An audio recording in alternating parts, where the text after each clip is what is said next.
वक्रतुंड महाकायो कोटिसूर्यसमप्रभो निर्विघ्नं कुरु मे देव सर्वकार्येषु सर्वदा।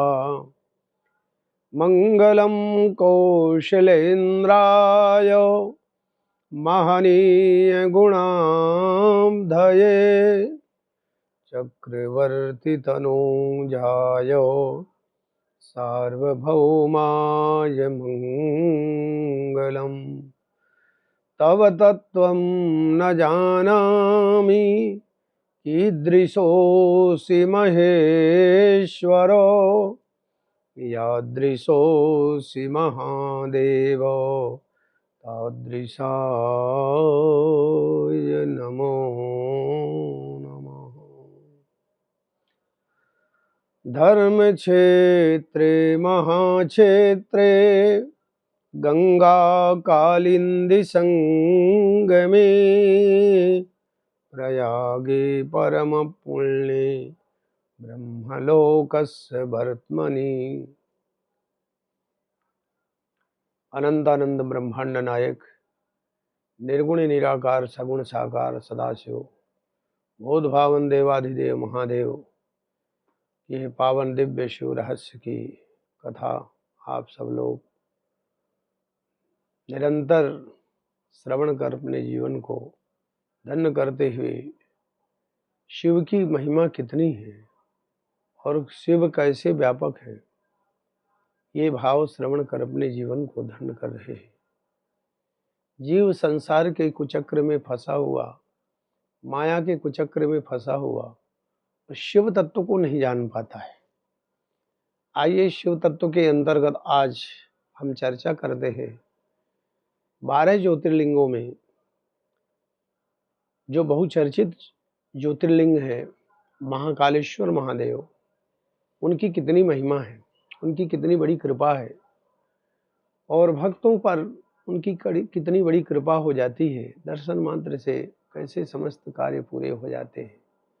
ऐसे देवाधिदेव महादेव का जो ज्योतिर्लिंग अवंतिका नगरी उज्जैनी में विराजमान है, उनकी अद्भुत महिमा है। अवंतिकायां विहतावतारं मुक्ति प्रदानाय च सज्जनानां अकाल मृत्योर्परिरक्षणार्थं वंदे महाकाल महासुरेशम। अवंतिका नगरी में गोमती गंगा के शिप्रा गंगा के किनारे विराजमान बोध भावन माँ देवाधिदेव महादेव महाकाल की अद्भुत महिमा है। इनके शौनक आदि ऋषियों को उत्कंठा है सूत जी महाराज से जानने की कि इनकी उत्पत्ति कैसे हुई और महाकाल हमें हमारे जीवन में क्या क्या लाभ देते हैं, इनके दर्शन से हमें क्या क्या प्राप्त होता है, आदि आदि कथाएं, इनका क्या महत्व है, इनके अर्जन बंधन का क्या महत्व है, आदि आदि भाव श्रवण करें। अवंतिका नगरी आदि काल से बड़ी धार्मिक थी।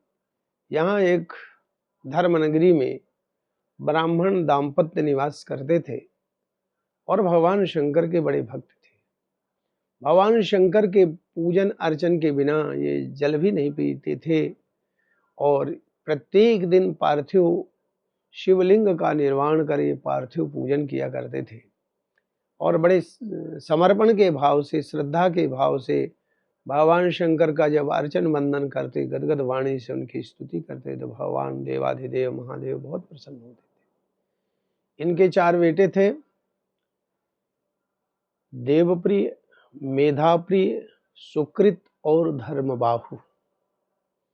अपने चारों बेटों को भी भगवान शंकर के अर्चन वंदन में लगाए रहते थे, परिवार के समेत पूजा में बैठते थे।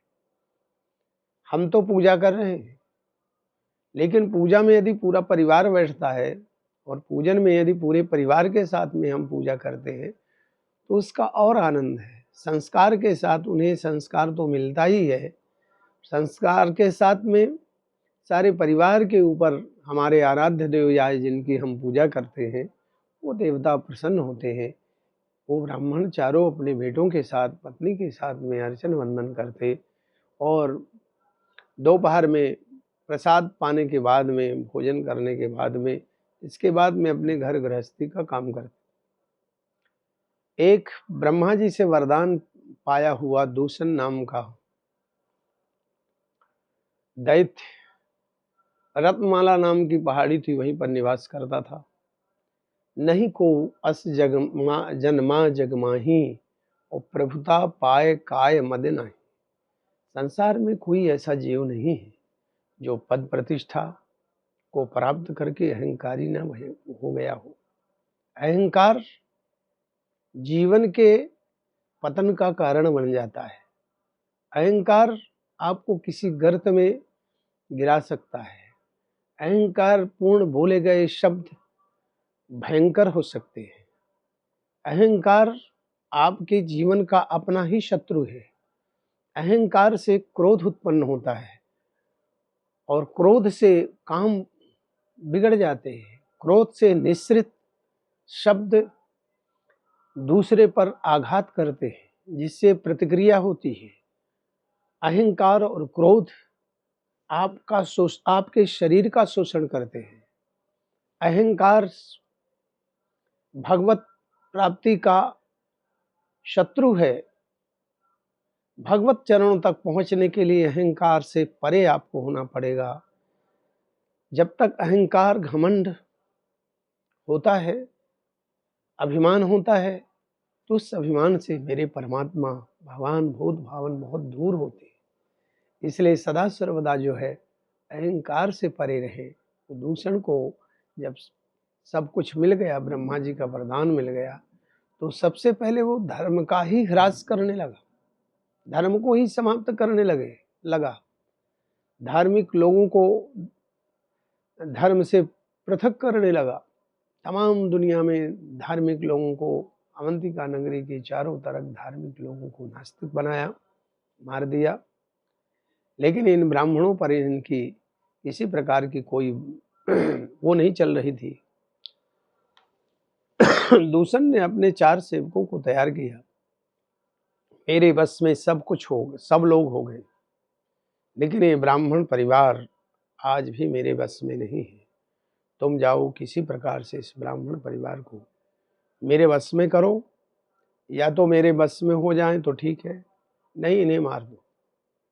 वो चारों दैत्य समुदाय जहाँ ब्राह्मण देवता पूजन कर रहे थे अपने परिवार के साथ, वो परिवार के साथ पूजा करते करते वो दैत्य वहाँ आए और पूजा में अवरोध डालने लगे, पूजा को खंडित करने लगे। किसकी पूजा है, कैसी पूजा है, इस पूजा से क्या होता है?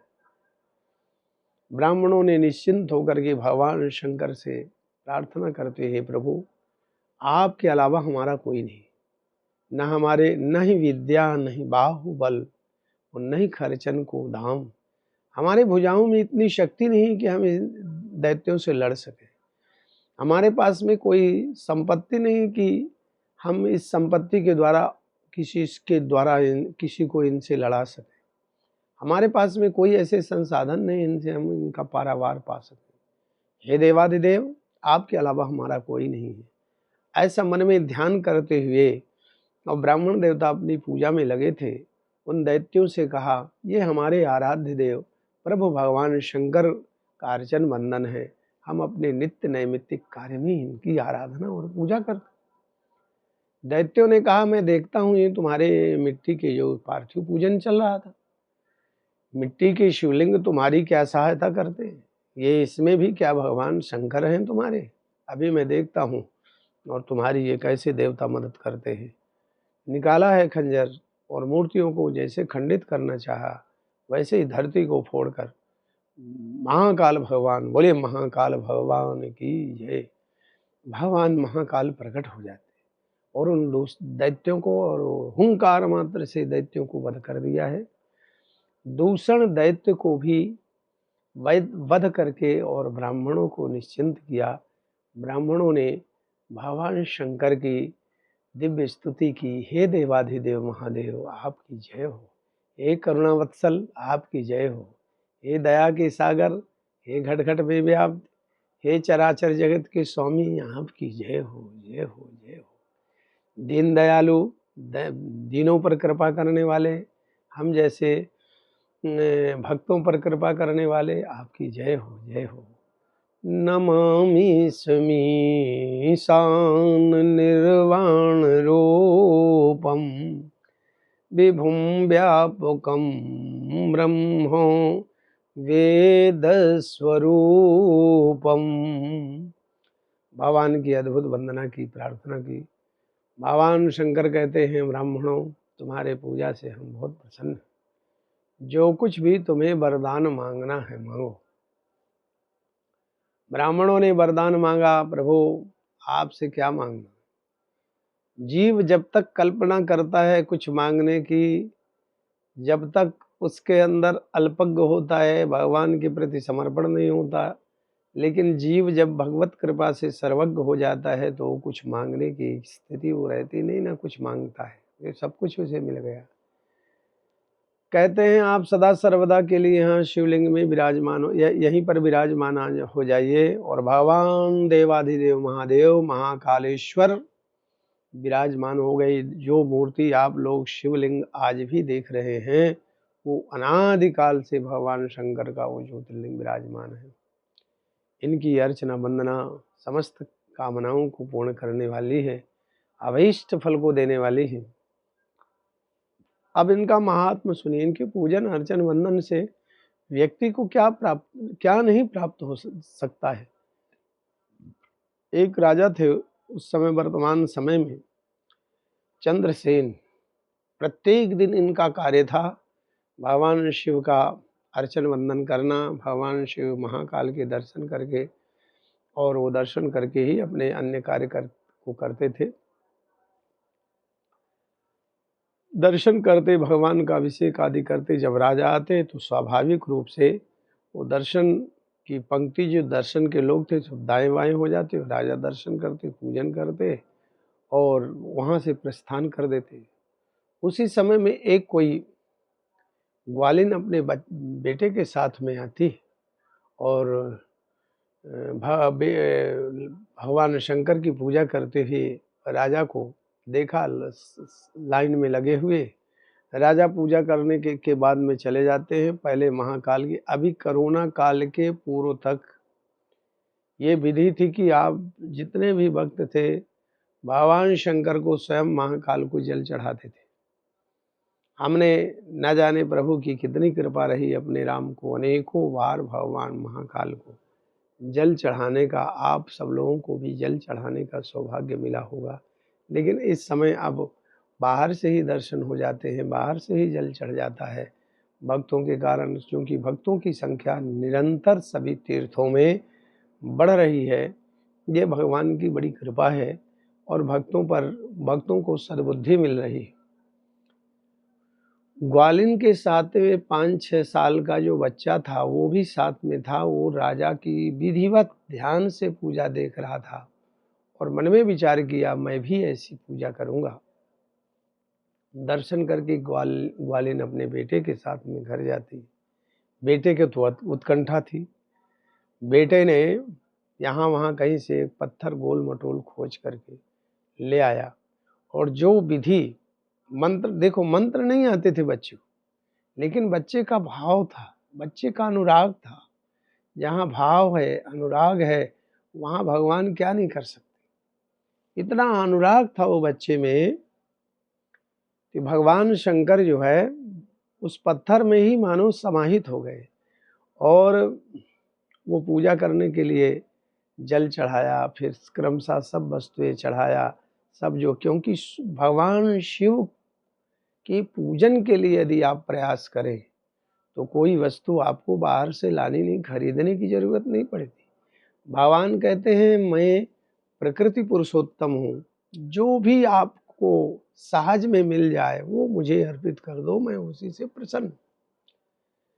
तो भगवान की सुंदर बिल्वपत्र पुष्प आदि से पूजा कर रहा था बालक। और पूजा करने के बाद में ध्यानावस्थित होकर के पूजा किया और ध्यानावस्थित होकर के सामने भगवान के वो शिवलिंग का ध्यान करते हुए पूजा कर रहा था और उसकी माँ बुला रही थी भोजन करने के लिए। थोड़ी देर हुई तो माँ देखा कि बच्चा आ नहीं रहा, तो माँ आई और बच्चे को हिलाया डुलाया, लेकिन बच्चा तो बिल्कुल ध्यानावस्थित था, बच्चा हिला डुला नहीं। तो सामने से वो जो उसके पत्थर थे, माँ तो पत्थर समझ रही थी, लेकिन बेटा तो महाकाल मान रहा था। तो माँ ने उस पत्थर को उठा करके अन्यत्र कहीं फेंक दिया। जब अन्यत्र कहीं फेंक दिया तो बच्चा वहीं पर बेहोश हो गया। जैसे ही बेहोश हुआ तो माँ तड़पने लगी, बिलखने लगी, दुखी हुई, भागी भागी महाकाल मंदिर के, महाकाल भगवान के चरणों में जाती। देखती क्या है, अब देखिए अद्भुत कृपा, देखती है कि मेरा बेटा महाकाल के चरणों में विराजमान होकर के, ध्यानावस्थित होकर के, मैं तो बच्चे को तो वहाँ छोड़ा हूँ, लेकिन मेरा बच्चा महाकाल के चरणों में बैठ करके विराजमान होकर के उनकी सुंदर करालम महाकाल कालम कपालम गुणागार संसारो पारम न तो हम। अद्भुत वंदन किया, प्रणाम किया और देखा तो बच्चा बिल्कुल ठीक था। माँ बहुत प्रसन्न हुई, माँ बहुत प्रसन्न हुई। और ऐसी भी कथा आती है कि वही पाषाण विग्रह जो श्रीकर नाम से वो बच्चा था, वो बच्चे के द्वारा पूजित पाषाण ही भगवान शंकर महाकाल के रूप में परिणित हुई। ऐसी अद्भुत कथा है। तो ये अद्भुत महिमा भगवान शंकर की है। एक चंद्रसेन नाम के जो राजा थे, प्रसन्न होकर के इनको मणिभद्र नाम के राजा ने, इनको अवंतिका नरेश थे, इनको एक मणि दी। उस मणि को धारण कर भगवान शंकर का पूजन करते थे। राजा चंद्रसेन के पास में वो बहुत कीमती इस अमूल्य मणि को देख छोटे छोटे राजा महाराजाओं के मन में ईर्ष्या होती है, और ईर्ष्या होकर के उस मणि को लेने के लिए सभी राजा महाराजाओं ने मन में विचार किया, इस मणि को हम ले लें राजा से युद्ध करके।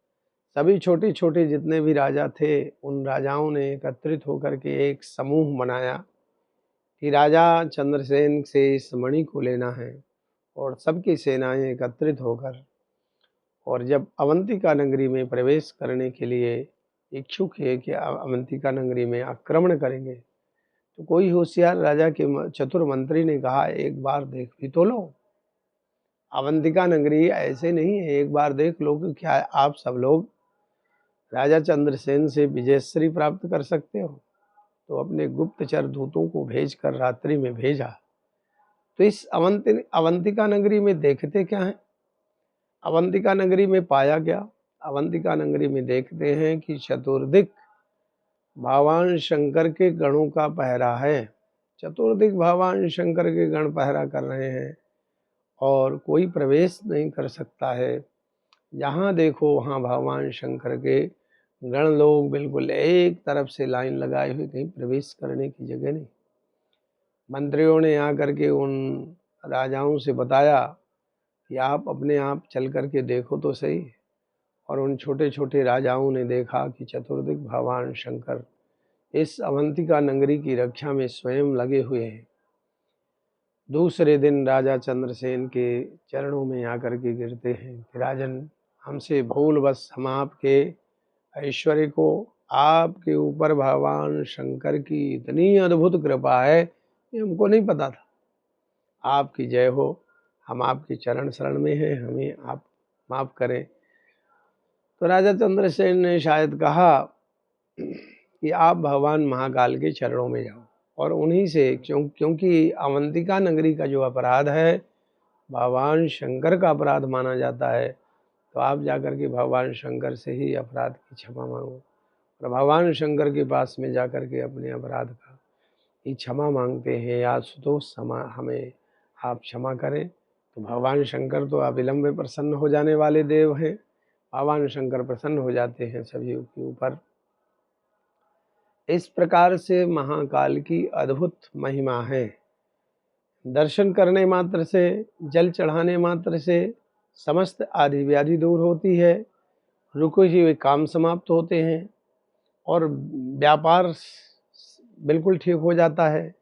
जिसका धन किसी प्रकार से कहीं रुका हुआ है, महाकाल के दर्शन करने मात्र से वो समस्त कामनाएं पूर्ण हो जाती हैं, आदि व्याधि से रहित हो जाता है और घर में सुख और शांति, पुत्रादि की प्राप्ति होती है। अर्थात कहने का तात्पर्य है, जो जिस कामना से भगवान महाकाल का ध्यान करता है, उनकी समस्त कामनाएं महाकाल भगवान पूरी करते हैं।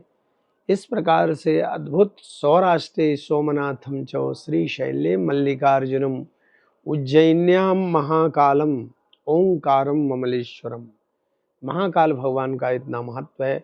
आप सब लोगों को भी चाहिए कि जीवन में हमेशा अनेकों बार भगवान महाकाल के दर्शन कर अपने पुण्य को अर्जित करें।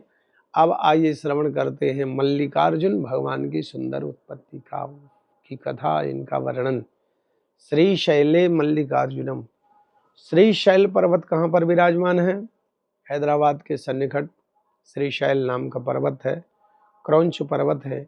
यहाँ पर भगवान शिव विराजमान है मल्लिकार्जुन के रूप में।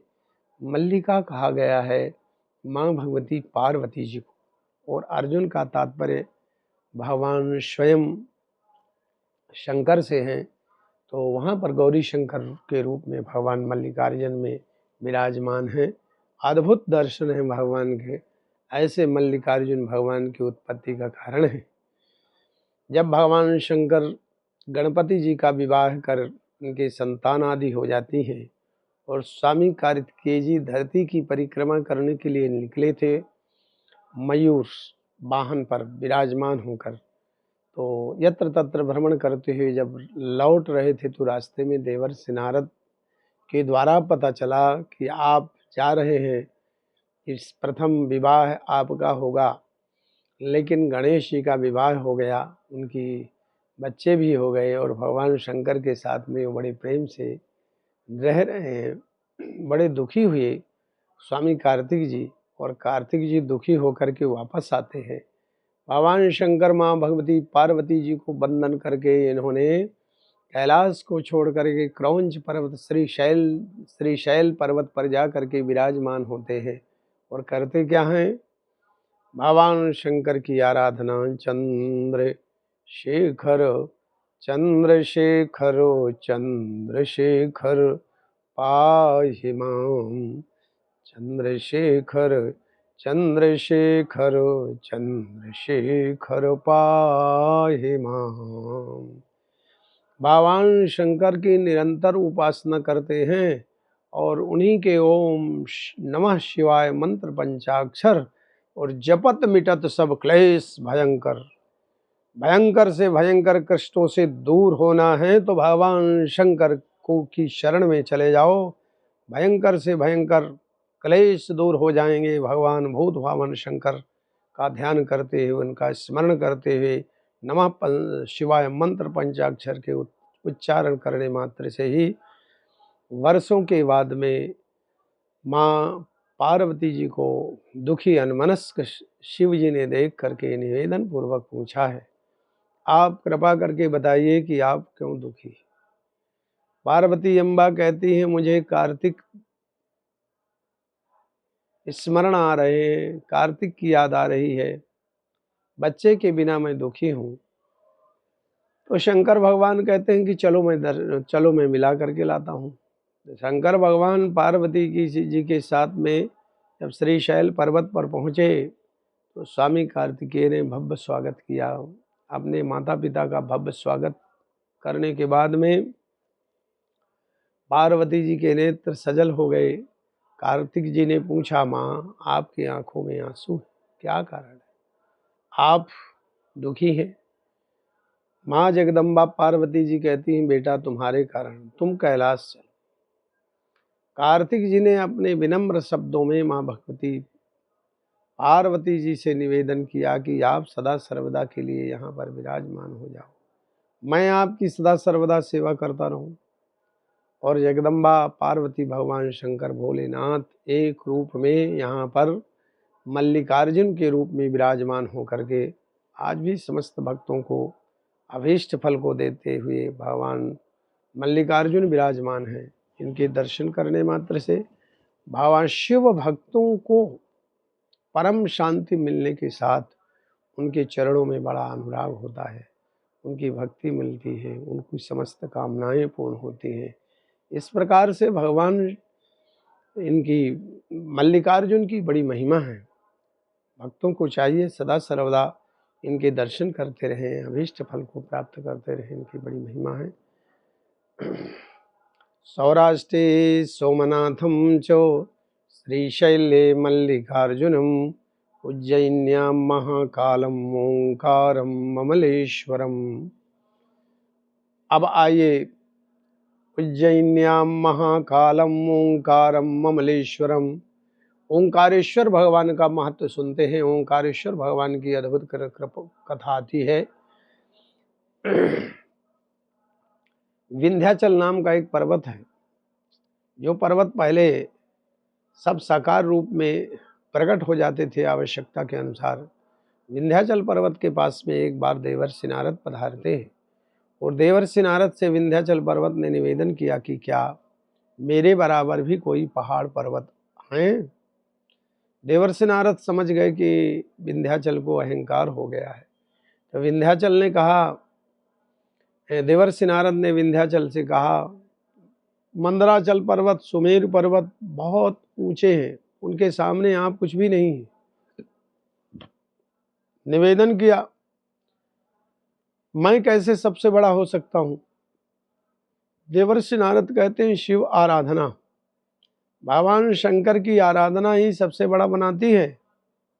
भगवान शिव और शक्ति की आराधना सबसे बड़ा बना देती है।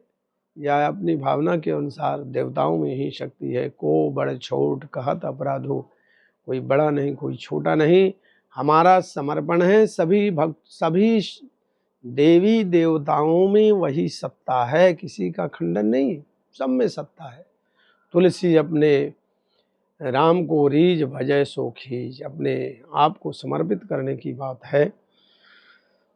तो मन उपासना की विधि बताओ। नर्मदा के किनारे भगवान शंकर का अर्चन करो। नर्मदा के किनारे देवर्षि नारद के कथनानुसार विंध्याचल ने पार्थिव पूजन करके भगवान शिव की आराधना आरंभ किया। आराधना करते करते करोड़ों शिवलिंग बनावे और नर्मदा जी में प्रवाहित करे। भगवान शंकर प्रसन्न होते हैं और भगवान शंकर कहते हैं, हे विंध्याचल, जो तुम्हें जो मांगना है वो मांगो। तो विंध्याचल जो वरदान मांगना था कि मैं सबसे बड़ा होना चाहता हूँ, वो तो सब भूल गया।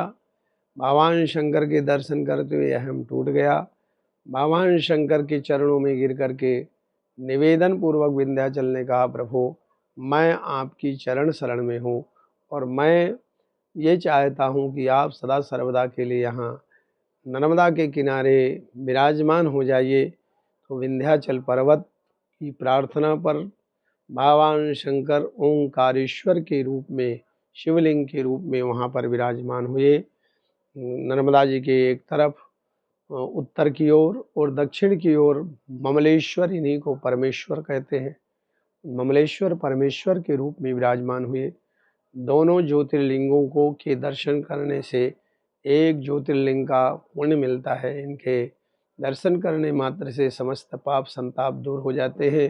भगवान शंकर के चरणों में अविरल भक्ति प्राप्त होकर समस्त मनोरथों को पूर्ण करने वाले देवाधिदेव महादेव नर्मदा नदी के किनारे विराजमान हैं और सबके आदि व्याधि को दूर करते हैं।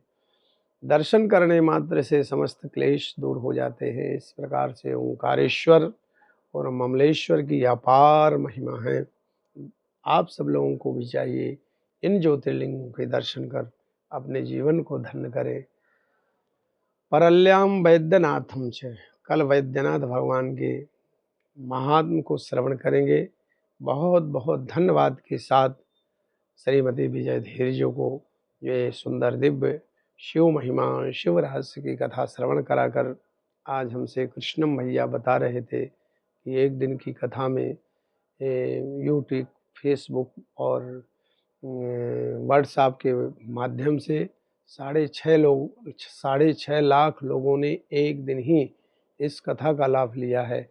इसलिए हम विजय जी को हृदय से धन्यवाद दे रहे हैं। येन केन प्रकारेण मनः शिवम समाश्रयेत्। नमो नर्मदे मायि रेवा पार्वती वल्लभ सदाशिवा। नमो नर्मदे मायि रेवा पार्वती वल्लभ सदाशिवा।